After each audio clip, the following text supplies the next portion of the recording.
참 좋은 날입니다. 어스틴 주님의 교회 매일 말씀 묵상에 오신 여러분을 환영합니다. 말씀을 통해 샘솟는 하나님의 은혜를 경험하시길 바랍니다. 오늘은 어제보다 더 행복한 하루가 될 것입니다.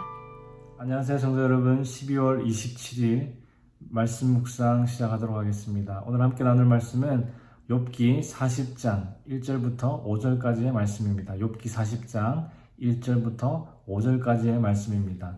함께 읽도록 하겠습니다. 여호와께서 또 욥에게 일러 말씀하시되 트집 잡는 자가 전능자와 다투겠느냐? 하나님을 탓하는 자는 대답할지니라. 욥이 여호와께 대답하여 이르되 보소서, 나는 비쳐나오니 무엇이라 주께 대답하리이까? 손으로 내 입을 가릴 뿐이로소이다. 내가 한번 말하였사온즉 다시는 더 대답하지 아니하겠나이다. 엘리후의 발언이 37장에서 끝난 후에 드디어 하나님께서 38장에 등장하셨습니다. 하나님은 38장과 39장에서 땅과 하늘 그리고 그 속에 살아가는 다양한 새들과 동물들에 대해서 욥에게 말씀하신 후에 그의 대답을 요구하셨습니다. 하나님께서 욥에게 어떤 질문을 하셨습니까? 내가 땅에 어떤 기초를 놓을 때 네가 어디 있었느냐? 네가 하늘의 궤도를 아느냐? 어떤 자연을 다스리시는 전능자만이 알 수 있는 지식을 욥에게 물으셨습니다. 그리고 그 자연 속에 살아가는 다양한 새들과 동물들이 가진 특징, 어떤 능력을 욥 네가 준 것이냐? 라고 물으셨습니다. 그 질문 후에, 이 모든 질문 후에 오늘 본문이 이어집니다. 오늘 본문 1절과 2절 다시 한번 읽어보겠습니다. 여호와께서 또 욥에게 일러 말씀하시되 트집 잡는 자가 전능자와 다투겠느냐? 하나님을 탓하는 자는 대답할지니라. 하나님은 욥을 트집 잡는 자라고 표현하셨습니다. 욥이 계속 주장해온 것이 무엇입니까? 나는 아무 잘못이 없는데 하나님께서 나에게 고난을 주셨다. 자신의 무죄를 논증하려고 계속 시도해왔습니다. 하나님은 그런 욥에게 하나님을 탓하는 너, 내 질문에 대답해보아라 라고 말씀하십니다. 욥은 자신이 하나님 앞에서 경건하게 살았음에도 불구하고 어떤 큰 재난과 고통을 경험한 것에 대한 불만이 지금 가득합니다. 여러분, 구약 성경을 보시면 마치 인과응보의 공식처럼 하나님 앞에 경건하고 이로운 사람은 물질과 건강의 복을 받았습니다. 당연히 욥도 온전하고 정직하여 하나님을 경외하며 악에서 떠난 그런 사람이라는 칭찬을 하나님으로부터 받은 사람이었기 때문에 물질과 건강의 복을 받아 누렸습니다. 그런데 어느 날 그에게 아무런 이유 없이 재난과 고통이 찾아왔습니다. 어떤 그 인과응보라는 공식이 깨어졌습니다.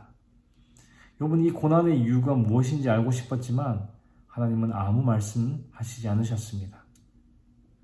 사랑하는 성도 여러분, 우리 하나님은 인과응보의 하나님이 아니십니다.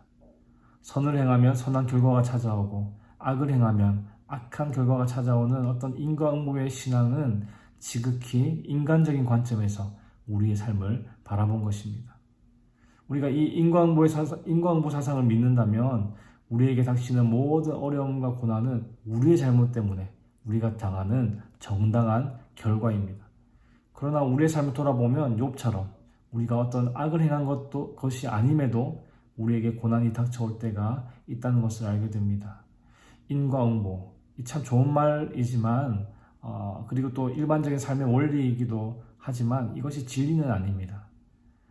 그리고 우리 하나님은 이런 어떤 사상을 초월하는 분이십니다. 이 모든 것을 설명할 수 있는 것은 바로 욥기의 주제인 하나님의 주권뿐입니다. 이 모든 것을 인간적인 관점이 아니라 하나님의 주권이라는 관점에서 바라보아야 한다는 것입니다. 그러나 지금까지 욥은 그것을 깨닫지 못하고 계속해서 인간적인 관점에서 답을 찾으려고 노력했습니다. 그런데 하나님의 질문을 통해 욥은 답을 조금씩 찾게 되었습니다. 38장과 39장에 나오는 수많은 그 하나님의 질문들을 통해서 욥이 깨달은 것은 바로 하나님의 크고 위대하심이었습니다. 그래서 욥은 하나님의 질문에 아무런 대답을 할 수가 없었습니다. 우리 3절에서 5절까지 다시 한번 읽어보겠습니다. 욥이 여호와께 대답하여 이르되 보소서, 나는 비쳐나오니 무엇이라 주께 대답하리이까? 손으로 내 입을 가릴 뿐이로소이다. 내가 한번 말하였사온즉 다시는 더 대답하지 아니하겠나이다. 하나님께서 세상 만물을 창조하시고 지금도 다스리고 계시다는 것을 깨달은 욥은 하나님의 크고 위대하심과 자신이 그 하나님 앞에서 얼마나 비천한 자임을 깨닫게 되었습니다. 그래서 하나님께 함부로 대답할 수가 없는 상태입니다. 4절에 보시면 무엇이라 주께 대답하리이까 손으로 내 입을 가릴 뿐이로소이다. 이렇게 한글 성경에 번역을 했는데요. 이것을 잘못 읽으면 내가 무슨 말을 하겠습니까? 이제 말하기 싫습니다 하면서 입을 가리는 것으로 오해해서 읽을 수도 있겠다 싶습니다. 제 딸이 가끔 손으로 입을 가릴 때가 있습니다. 제가 뭘 이렇게 말해보라고 시킬 때 하는 행동인데 말하기 싫다는 겁니다.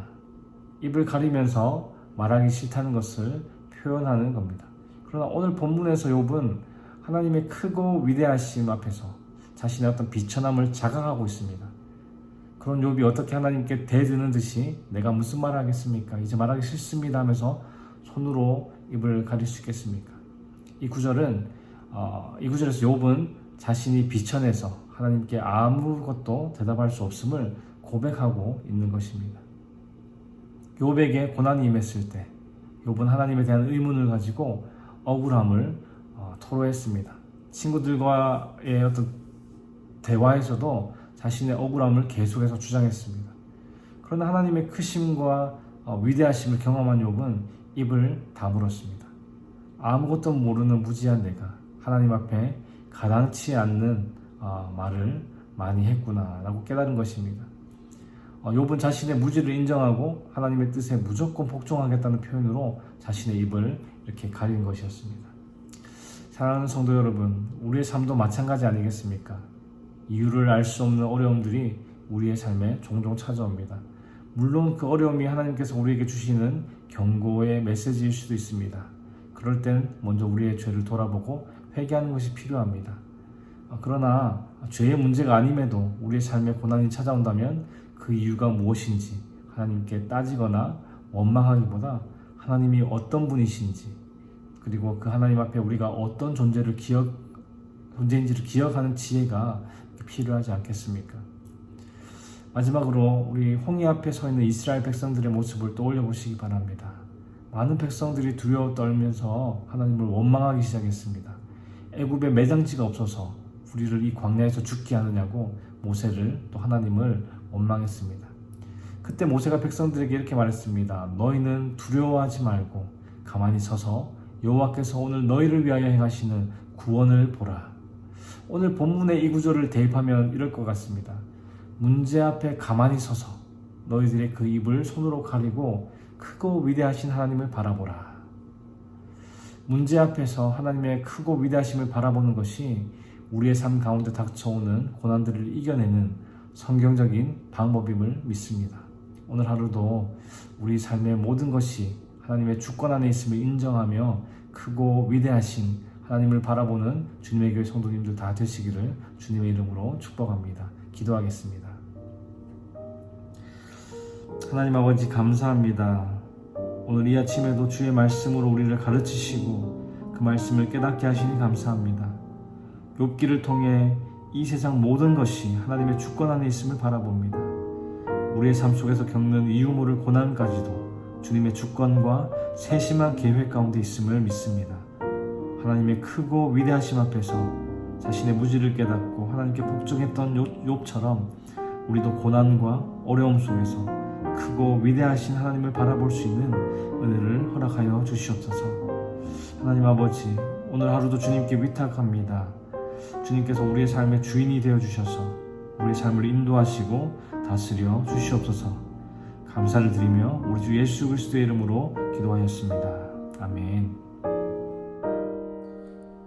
월요일 기도 제목으로 함께 기도하시겠습니다. 첫 번째, 한 주간 예수의 흔적이 있는 삶을 되도록 기도하실 때에 우리의 가정, 직장, 사업, 학업의 터전에서 나의 말과 행위를 통해 그리스도가 드러나게, 그리고 코로나로 인해 신앙생활이 나태해지지 않도록 기도하시기 바랍니다.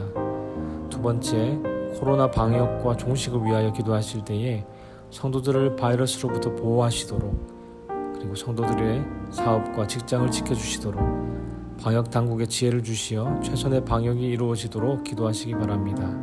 그리고 세 번째, 선교사님들을 위해 기도하실 때에 태국의 전운주 선교사님, 브라질의 김창현 선교사님, 하이티의 박동환 선교사님을 위해 기도해 주시기 바랍니다.